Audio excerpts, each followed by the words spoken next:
fellow Sierra Leoneans, distinguished members of the international community, friends of Sierra Leone, and esteemed listeners.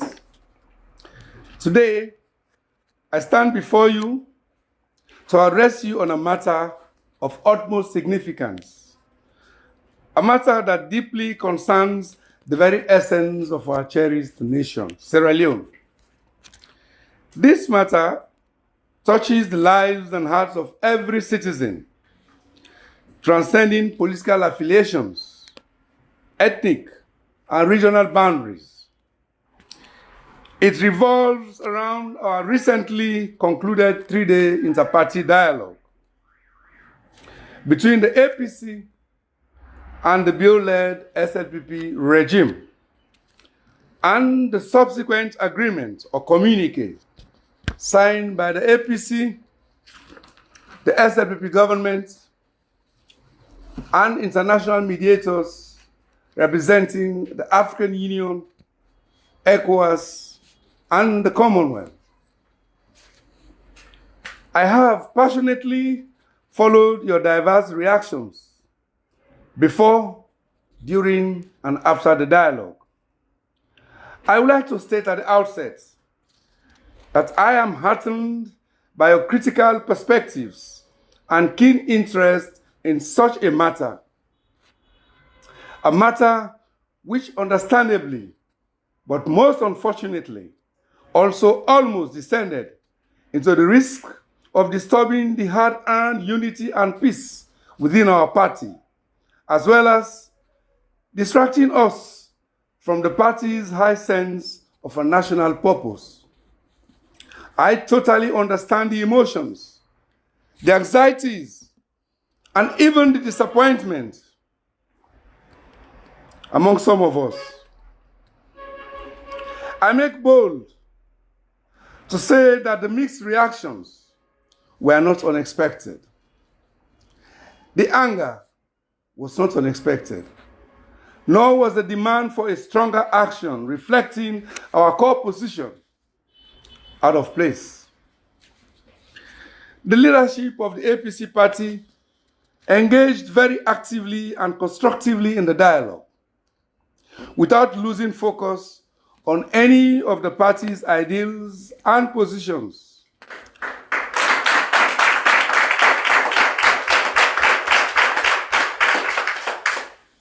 The leadership of the party engaged very actively and comprehensively in the dialogue, without losing focus on any of the party's ideals and positions relative to the rigged June 23 elections.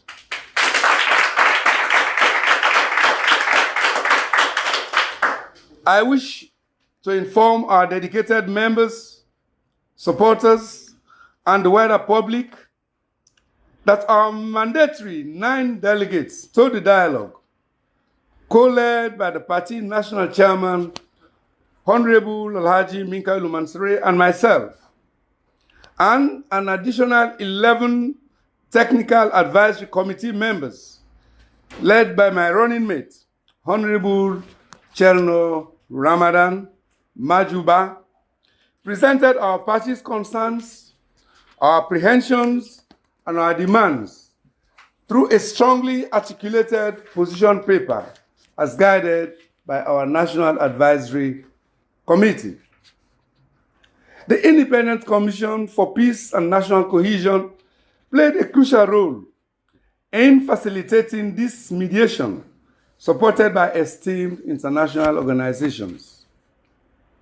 We believe that the divisive political atmosphere triggered by Mr. Mohamed Kone's hasty and premature announcement of election results and subsequent declaration of the incumbent President Julius Maada Bio and the SLP party as the winners of the June 24, 2023 presidential, parliamentary, and local council elections was most unprecedented in Sierra Leone or even anywhere else in the world. This, we believe, should have prompted a more assertive response from the international community, in particular all election observer missions.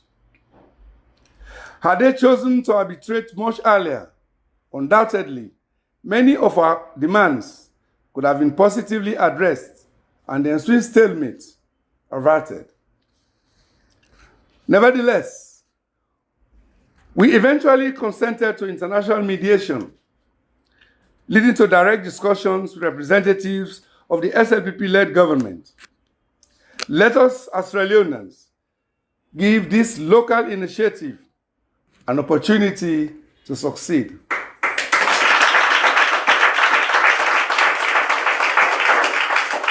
Thank you. The communique contains several constructive provisions and benchmarks that, if honestly and patriotically addressed, and in good faith, can help restore the will of the people and uphold true democracy. Through the dialogue, the three esteemed international organizations fostered an atmosphere of respect and urged Sierra Leoneans to take ownership of the process, prioritizing national interests above party-specific gains.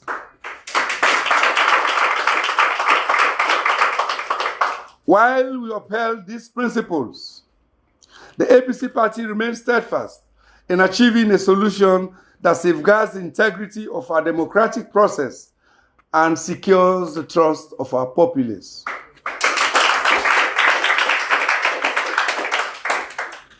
Considering the nature of the massive election irregularities and our demand for ECSL certified results to be provided to party agents and observers as legally demanded, we believe that the cross-party committee provided for in Resolution 3 of the agreement will address such concerns. Both sides have agreed that this committee will review within 6 months the 2023 electoral cycle, taking into account various stages, including voter registration, voter card issuance, ballot paper procurement, election day procedures, vote tallying, tabulation, and results announcement.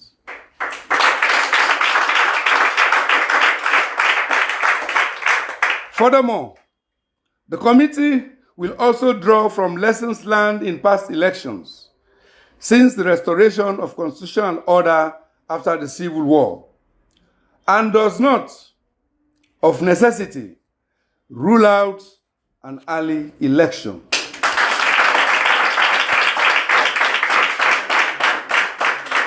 The preamble of the communique underscores the sacredness of our country's laws, with both parties committing to uphold the rule of law. Recommendations of the cross-party committee are actionable and feasible. The committee will have co-leadership representation from the SLPP-led government, the APC, and development partners. I firmly believe that this committee's creation will provide a platform for both parties to engage constructively and allow justice, the rule of law, and peace to prevail in our beloved nation. Our people demand justice and truth, and I call upon all stakeholders, particularly those patriotic Sierra Leoneans who will serve in the parallel committees of monitoring and moral guarantors, to stand resolute in defense of our fledgling democracy and our homeland.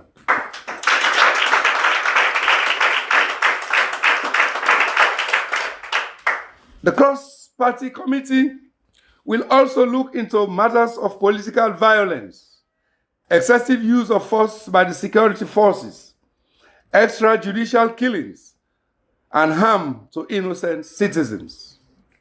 Most importantly, the committee is tasked with reviewing the June 24, 2023 elections and provide recommendations to address the concerns raised by the APC, serving as a guide for future elections.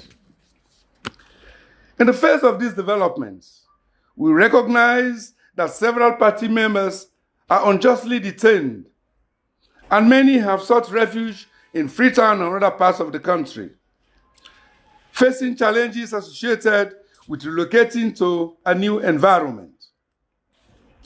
Some have even fled the country. We have called for the release of detainees and the cessation of politically motivated court cases. Furthermore, we have understandably encouraged our elected representatives to assume their respective roles at the parliamentary and local council levels.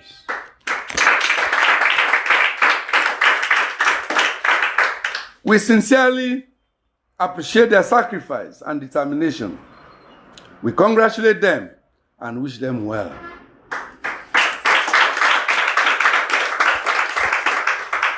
My fellow Sierra Leoneans at home and abroad, the elections of the 24th June, by which the majority of Sierra Leoneans opted to change the situation, was blatantly scuttled. If we have learned anything in that election, it is that we cannot anymore take our democracy for granted. Our election management institutions, in particular the ECSL and the security forces, as well as those acceptable democratic norms, have been under assault. And when we, elected leaders, fail to stand up to protect them, we just see how quickly things can erode. Prior to the elections, Sierra Leone was becoming a shining example for building a post-conflict democratic state. We have started showing the world that a strong, open government and a free society can thrive when political power is entrusted to the people. The peaceful change of government from SLPP to APC in 2007 and from APC to SLPP in 2018 demonstrate that the will of the people is above any one individual or political party. And when voters are allowed to choose their leaders in a free, fair, and transparent vote, power can be transferred and sustained peacefully.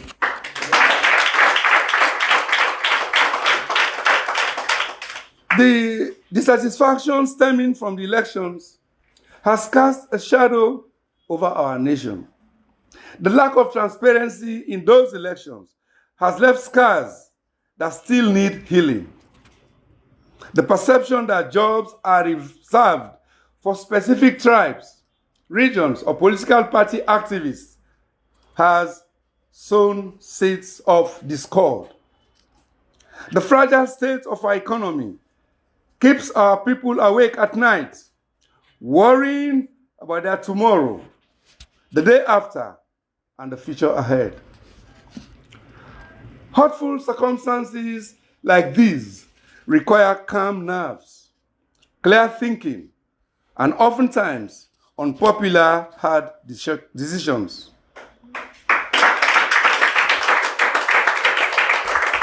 This is so because an emotional response to wrongdoing without the benefit of objective reasoning could be counterproductive.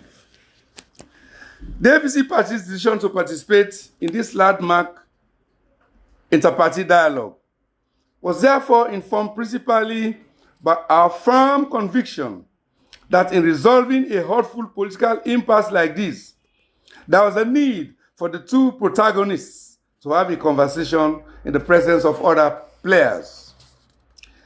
This was so that we could start the process of better understanding each other as politicians and finding common ground on which to correct political wrongs, while restoring confidence and integrity in our electoral system and body politic.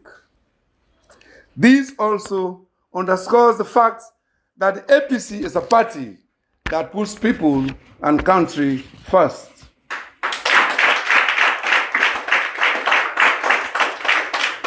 President Bio's recent address to the nation, while endorsing the dialogue agreement in its entirety, effectively conveyed a message of intent for restoring national unity, democratic values, inclusive governance, cooperation, and a commitment to resolving political differences for the nation's benefit.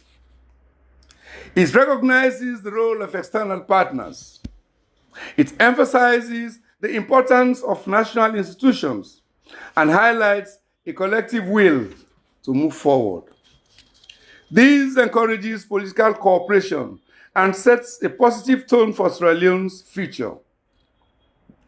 The President's call for collective responsibility and national development aligns with the inspirations of the citizens and is very much appreciated by the APC. In the spirit of cooperation, the APC commits to working collaboratively with the government to implement the provisions of the communique and ensure that the aspirations of Sierra Leoneans are realized. We believe that this dialogue should not be seen as the end, but as the beginning of a new chapter in our nation's history. A chapter characterized by inclusivity, accountability, transparency, and progress.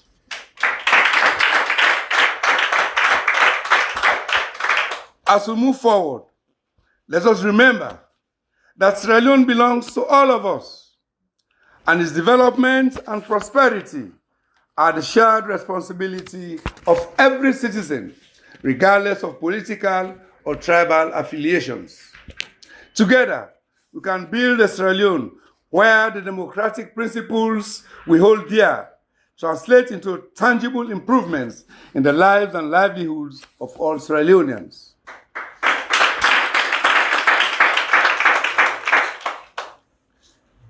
President Bill, the destiny of our nation lies in our hands.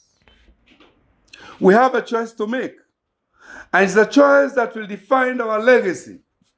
We can continue down the path of division and intolerance, or we can choose the path of unity, inclusivity, and social cohesion to save Sierra Leone. To achieve unity, we must start by listening to the electorate and meeting their demands. We must start by talking to each other at all times. We must adhere to the communique agreement in its entirety. We cannot afford further delays, as any delay will be seen as a lack of respect for an agreement we willingly entered into, and more importantly, a lack of respect for the people of Sierra Leone and our international partners.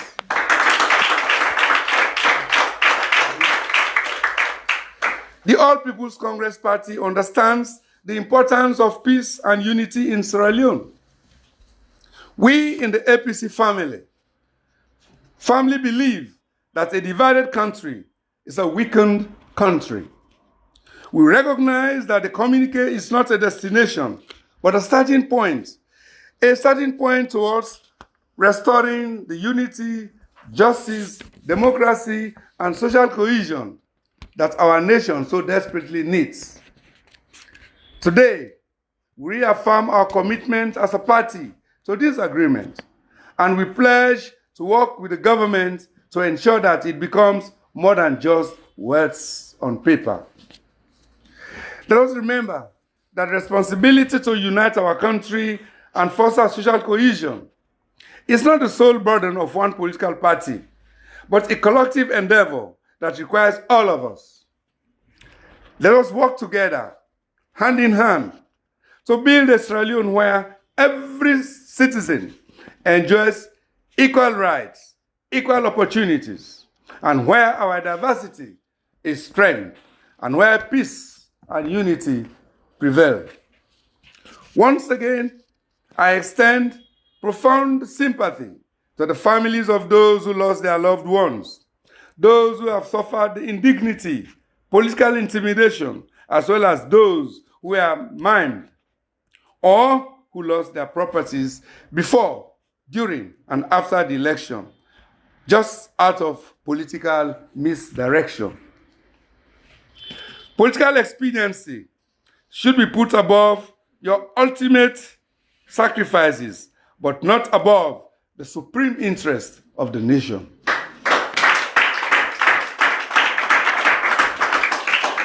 Let me thank the mediators, led by former Vice President of the Gambia, Her Excellency Madam Fatoumata Jallow Tambajan, representing the AU and ECOWAS, retired George Musaga from Kenya, who led the Commonwealth team, backup technical experts, the diplomatic community, and our development partners, who showed keen interest and supported the dialogue process in diverse ways.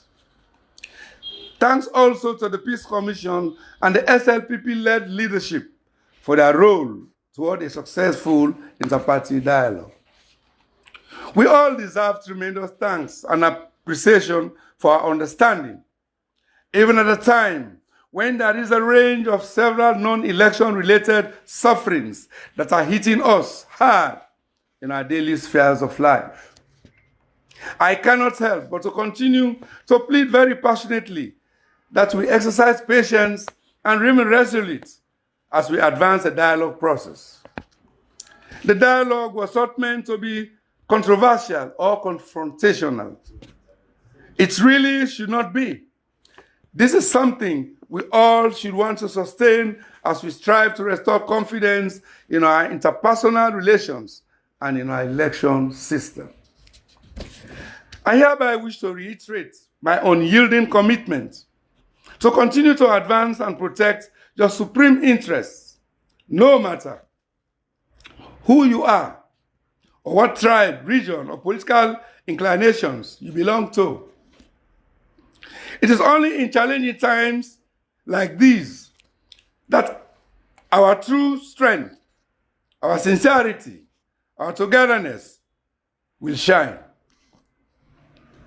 We can be a voice for the voiceless, advocate for social justice, and champion to overcome the causes that divide us as a people.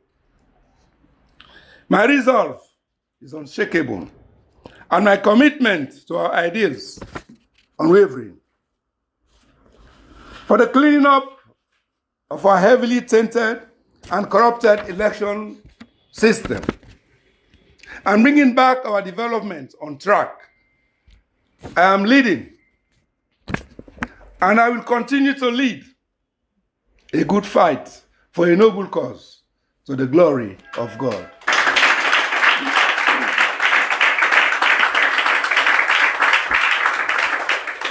Thank you, and may God bless Sierra Leone.